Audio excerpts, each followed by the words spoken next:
Hi hello అందరూ నమస్తే. Deputy CM Pawan Kalyan గారు నటించినటువంటి ఓజీ సినిమా రిలీజ్ అవుతున్నటువంటి క్రమంలో మరి ఈ సినిమాను ఉద్దేశించి అదేవిధంగా జగన్మోహన్ రెడ్డి గారిని ఉద్దేశించి తెలుగు సినిమా ఇండస్ట్రీకి చెందినటువంటి ఒక నిర్మాత కొన్ని కీలకమైనటువంటి కామెంట్ చేశారు.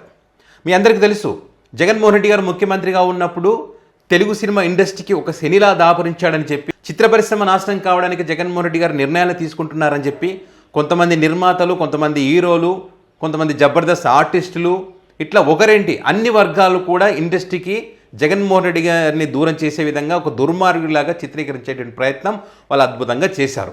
అయితే తెలుగు సినీ పరిశ్రమ బాగుపడే విధంగా జగన్మోహన్ రెడ్డి గారు ఏ రకంగా జీవోలు తీసుకున్నారు, ఏ రకంగా ఉపయోగపడింది, వీళ్ళు ఇప్పుడు తీసుకున్న నిర్ణయాలు ఏ రకంగా నష్టపోతున్నారనే విషయాలకు సంబంధించి నిర్మాత నట్టి కుమార్ గారు ఈరోజు అనేక విషయాలను వెల్లడించడం జరిగింది.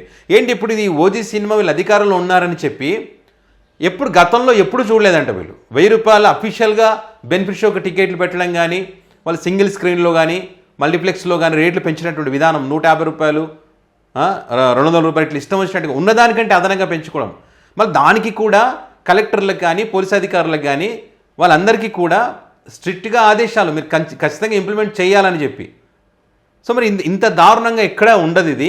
కాబట్టి ఈ టికెట్లకు సంబంధించి వీళ్ళు ఈ ప్రభుత్వం ఏదైతే కళ్ళు మూసుకొని నిర్ణయాలు తీసుకున్నారో, నిర్మాతలు కానీ అదేవిధంగా ఏదైతే ఫిలిం ఛాంబర్ కానీ కౌన్సిల్ కానీ వీళ్ళందరూ కూడా దీనిపైన సీరియస్గా ఫోకస్ చేయాల్సినటువంటి అవసరం ఉంది. ఎందుకంటే ఎవరు పట్టించుకోలేదనుకోండి, తెలుగు సినీ పరిశ్రమ నాశనం అయిపోతుంది. ఏ రకంగా అంటే ఇప్పుడు వీళ్ళు 1000 రూపాయలు టికెట్ పెట్టారు, కొంతమంది 1000 రూపాయలు టికెట్ పెట్టి సినిమా చూడలేరు. సో అప్పుడు ఏం చేస్తారు వాళ్ళు, ఏముందిలే 2-3 రోజులు అవుతే ఖచ్చితంగా ఇప్పుడు కొత్త కొత్త యాప్స్ వచ్చినాయి, సినిమా నడుస్తుంటేనే ఇందులో వచ్చేస్తాయి.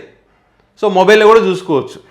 సో కాబట్టి మనం పైరసీ ఉంది, పైరసీ ద్వారా అది కూడా ఒరిజినల్గా వస్తుంది, ఏమంటారు హెచ్డి ప్రింట్ వస్తుంది, అందులో చూసుకోవచ్చు.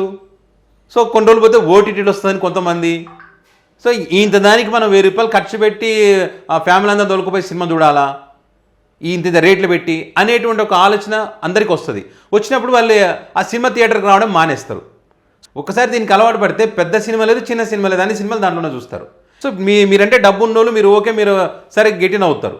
మరి చిన్న నిర్మాతల పరిస్థితి ఏంది, చిన్న సినిమాల పరిస్థితి ఏంది థియేటర్లకు రాకపోతే?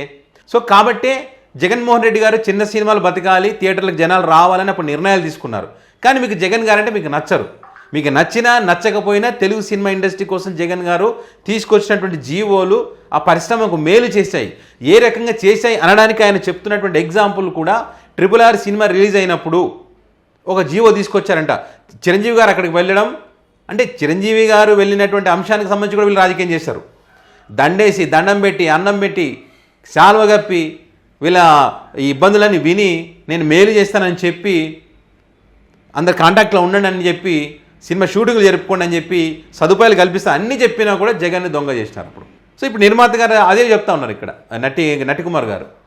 జగన్ గారి జీవో ఈ RRRకి సంబంధించి ఇప్పుడు 100 కోట్ల బడ్జెట్ ఉన్నప్పుడు ఉన్న రేట్ల కన్నా ఒక 50 రూపాయలు అదనంగా, 150 కోట్ల బడ్జెట్ దాటితే ఉన్న రేటు కన్నా 100 రూపాయలు అదనంగా, ఇట్లా ఆ బడ్జెట్ని బట్టి టికెట్ రేట్లు పెంచుకోవాలి. సినిమా థియేటర్లను బట్టి ఆ థియేటర్ల యొక్క పరిస్థితులను బట్టి ఇక్కడ టికెట్ రేట్లు పెట్టాలి. అంటే బీసీ సెంటర్లు ఉంటాయి, అక్కడ ఎక్కువగా పెట్టలేరు, దానికి అనుగుణంగా నిర్ణయాలు తీసుకోవాలి. అండ్ అదేవిధంగా ఇంకొక ఇంట్రెస్టింగ్ పాయింట్ ఏంటో తెలుసా, ఇక్కడ మీరు ఏదైతే జిఎస్టీ లెక్కలు అవన్నీ మీరు చెప్తే ఆ జిఎస్టీకి అయినటువంటి ఖర్చు తిరిగి ఇచ్చేస్తామని చెప్పి కూడా జీవోలో ఉందంట. మరి చూడండి, కొంతమంది దుర్మార్గులు ఎంత దారుణంగా మరి ఇండస్ట్రీకి ద్రోహం చేశాడని చెప్పారు. మరి ఇవన్నీ ఏంటి, ఇవన్నీ నిజాలే కదా. అందుకని అంటే జగన్ గారు మీకు నచ్చరు కాబట్టి జగన్ గారి విధానాలు కూడా మీకు నచ్చవు. ఇప్పుడు వీళ్ళు నచ్చారు కాబట్టి, వ్యక్తులు నచ్చరు కాబట్టి మీకు అన్నీ బాగుంటాయి. ఇప్పుడు కొంతమంది ఏంటంటే ఇండస్ట్రీలో వాళ్ళకి నొప్పి కలుగుతుంటుంది, బాధ ఉంటుంది, ఆయన బయటకు చెప్పుకోరు, ఎందుకంటే వాళ్ళ మనిషి కాబట్టి, వాళ్ళ ప్రభుత్వం అధికారంలో ఉంది కాబట్టి. ఇప్పుడు చాలామందికి తత్వం బోధపడింది జగన్ గారే మేలు కదా అని. ఎందుకంటే మీరు ఈ మధ్యకాలంలో జరిగిన పరిస్థితులు అన్నీ చూడండి. హరిహర వీరమల్లు సినిమా అప్పుడు వీళ్ళు ఆడినటువంటి ఆటలు కానీ డ్రామాలు కానీ వీళ్ళు ఎంత హడావిడి చేశారు. సినిమా థియేటర్లో ఇబ్బందులు ఉన్నాయి, బంద్ చేస్తామంటే చాలా సీరియస్ అయ్యారు. పవన్ కళ్యాణ్ గారు కూడా మరి ఇండస్ట్రీ మీద ప్రేమ ఎక్కడుంది వీళ్ళకు? మరి ఇదే ఇండస్ట్రీ పెద్దలు సీఎం రేవంత్ రెడ్డి గారికి పోతే ఏం జరిగింది, అదే గతంలో జగన్మోహన్ రెడ్డి గారి దగ్గర పోయినప్పుడు ఏ రకంగా జరిగింది? సో ఇవన్నీ కంపేర్ చేసుకుంటున్నారు ఎవరు ఏంటి అనేటువంటిది. సో అదే విషయాన్ని ఇక్కడ నట్టి కుమార్ గారు చెప్తా ఉన్నారు, ఇండస్ట్రీకి జగన్ గారు మేలే చేశారు, అన్యాయం ఎప్పుడు చేయలేదు అని చెప్పి. మీకు నచ్చలేదు కాబట్టి ఆయన విధానాలను మీరు వ్యతిరేకించారు. మరి కళ్ళు మూసుకొని జీవోలు ఇస్తూ ఉన్నారు ఇష్టం వచ్చినట్టుగా. మరి అదే రైతులు రోడ్డు ఎక్కారు, ఉల్లిగడ్డ రేట్ లేదు, టమాటా రేట్ లేదు, యూరియా కొరత ఉంది. మరి వాటికి సంబంధించి మీరు జీవోలు ఎందుకు ఇవ్వట్లేదు సార్ అని కూడా ప్రశ్నిస్తూ ఉన్నాడు సినీ నిర్మాత. వాటికి ఆన్సర్ ఉండదు వాళ్ళ దగ్గర, ఎందుకంటే వాళ్ళ స్వార్థం. మేం బాగుండాలి, మాకు డబ్బులు రావాలి. మళ్ళీ విచిత్రం ఏంటో తెలుసా, వీళ్ళే నిర్మాత పవన్ కళ్యాణ్ గారికి థ్యాంక్స్ అని పెడతారు టికెట్ రేట్లు పెంచినందుకు. అభిమానులు తెలుసా, మాకు తీట బట్టి మేము పోతాం, మాకు ఇష్టం అంటే మేము చూస్తాం, 1000 రూపాయలు పోతే 2000 పెడతాం, మీకు ఎందుకు బాధ అంట. దీని మీద ఉన్న ఇంట్రెస్ట్ మెడికల్ కాలేజ్ మీద పెట్టండి, మీరు ఎవరు సినిమా చూడొద్దన్నట్లే.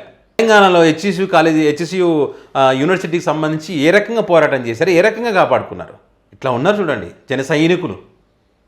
సో ఏదేమైనా సినిమా రిలీజ్కి ముందు మాత్రం నట్టి కుమార్ గారు మాట్లాడినటువంటి మాటలు ఏవైతే ఉన్నాయో పెద్ద చర్చనీయాంశంగా మారినాయి, ఆలోచింపజేస్తూ ఉన్నాయి కూడా. వాస్తవమే కదా, సినిమా నిర్మాతలు వాళ్ళందరూ కూడా ఇప్పుడు ఆలోచిస్తూ ఉన్నారంట, నిజంగా జగన్ గారు చేసింది మేలే కదా, నష్టం ఏం చేశారని చెప్పి. ఏముంది ఇప్పుడు జగన్ గారి గురించి మాట్లాడలేని పరిస్థితి. పాపం వాళ్ళు ఏదైనా మాట్లాడారు అనుకోండి, వాళ్ళ సినిమా రేపు ఏదైనా ఉందనుకోండి దాన్ని ఇబ్బందులు పెడతారు, రిలీజ్ కాకుండా అడ్డుకుంటారు, థియేటర్లు ఇవ్వరు, ఇట్లా ఇష్టం వచ్చినట్టుగా చేస్తారని కొంతమంది బయటికి మాట్లాడలేకపోతూ ఉన్నారు. సో ఏదో రోజు బ్లాస్ట్ అవుతుంది. ఇప్పుడు నట్టి కుమార్ గారు మాట్లాడుతూ ఉన్నారు, రేపు మిగతా వాళ్ళు కూడా వస్తారు. సో ఇది మరి చూద్దాం. సినిమా అయితే ఇప్పటికైతే హైప్ క్రియేట్ కాలేదని చెప్పి అభిమానులు ఆ స్పేస్ వేదికగా చర్చించుకుంటున్నారు. ఎందుకని సినిమాల విషయం లేకపోతే గతంలో హరిహర వీరమల్లుకు చేసినటువంటి హడావిడి వల్ల సినిమా నష్టపోయింది కదా, ఆ రకంగా చేయకూడదు అనుకుంటున్నారా ఏంటని తెలియదు, కానీ తెలియదని చెప్పి వాళ్ళ అభిమానులు చర్చించుకుంటున్నారు. మరి 25కు సినిమా రిలీజ్ కాబోతోంది. సినిమా హిట్ అవుతుందా ఫ్లాప్ అవుతుందా అనేది మరి సినిమా రిలీజ్ అయినాక తెలిసింది, దాని లెక్కేంది, దాని కథ ఏందనేది. సో మరి దీనికి సంబంధించి మీ అభిప్రాయాన్ని కామెంట్ రూపంలో పెట్టగలరు.